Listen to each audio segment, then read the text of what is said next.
মাই god, deep জলের দরবারে আমিন খান।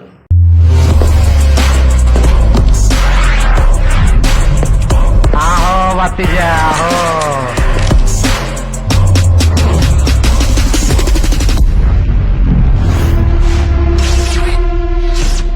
এভাবে ডেকে আনার মানে কি? পেরেশানি হয়ে গেছে বাতিজা, কাম আছে, তরে ডাকলে তো তুই আসস না। বাংলাদেশের প্রযোজক ও পরিচালকরা কি ভারতীয় কোনো সিনেমা দেখে না?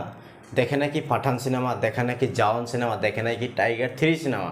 তা আমার মনে হয় যেসব বড় বড় ইন্ডাস্ট্রি আসে ওই সব ইন্ডাস্ট্রির কাম দেখে বাংলাদেশের কিছু কিছু পরিচালক এবং প্রযোজকদের নলেজ নেওয়াটা দরকার, যে একজন অ্যাক্টরকে কিভাবে ব্যবহার করতে হয়, কিভাবে রিস্ক নিতে হয়। দেখেন, টাইগার শ্রফ ও অক্ষয় কুমারের সিনেমা কিন্তু সবসময় ফ্লপ হয়, তথাপিও কিন্তু তাদেরকে নতুন নতুন সিনেমায় কাস্ট করা হয় এবং কি সেই সব সিনেমার বাজেট থাকে 350 করোড়।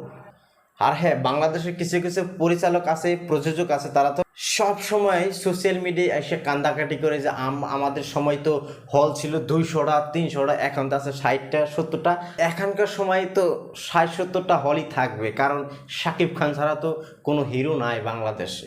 আমি গতকাল আমিন খানের একটা অ্যাডভার্টাইজমেন্ট ভিডিও দেখলাম, যেখানে লেখা আছে ডিপ জলের দরবারে আমিন খান। ওই ভিডিওটা দেখার পর আমার মনে হইলো যে আমিন খানের মতন একজন এত সুন্দর নায়ককে কিভাবে বাংলাদেশের প্রযোজক পরিচালকরা ভুলে গেল।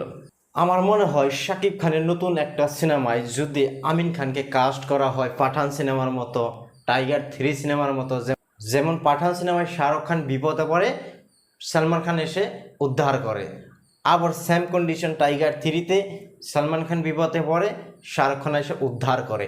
टाइगर जिंदा था, जिंदा रहेगा, ये पठान का वादा है।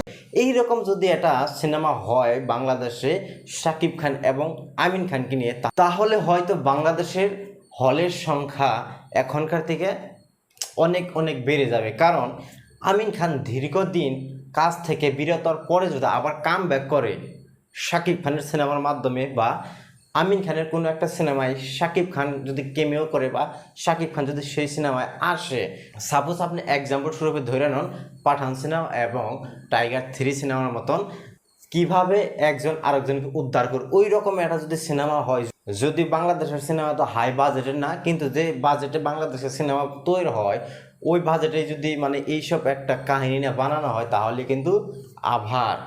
তাহলে আবার বাংলাদেশের সিনেমা জগৎ কিন্তু ফিরে দাঁড়াবে। তো সেই জন্য আমি বলছি বাংলাদেশের প্রযোজক ও পরিচালকদের যে আপনারা বলিউড সিনেমা দেখে, হলিউড সিনেমা দেখে কিছু নলেজ নেওয়ার চেষ্টা করবেন, যে একজন হিরোকে, একজন অ্যাক্টরকে কিভাবে ব্যবহার করতে হয়, কোন ফ্রেমে কাকে ব্যবহার করতে হয়। আর হ্যাঁ, আমির খান কিন্তু আমাদের ভারতের কলকাতার যে সেশনগুপ্ত যেমন ভিলেনের পাঠ করে, ওই সব ভিলেনের পাঠও কিন্তু করতে পারে বর্তমান সময়। যদি কোনো ডিরেক্টরে কাস্ট করে যে আমিন খানরে আমরা এই মুভিতে ভিলেনের কাস্টে নিব, আমিন খান অবশ্যই করতে পারে, এটা সম্ভাবনা রয়েছে, যেহেতু অনেক দিন ধরে সিনেমা থেকে বিরত রয়েছে। যাই হোক বন্ধুরা, এইটা আমি আমার মতামত জানালাম। অবশ্যই যদি আমার মতামতের সাথে আপনারা বাংলাদেশের বন্ধুরা যদি এক থাকেন, তাহলে অবশ্যই কিন্তু কমেন্ট বক্সে জানাবেন। তো সবাই ভালো থাকবেন, সুস্থ থাকবেন এবং আমার জন্য দোয়া করবেন।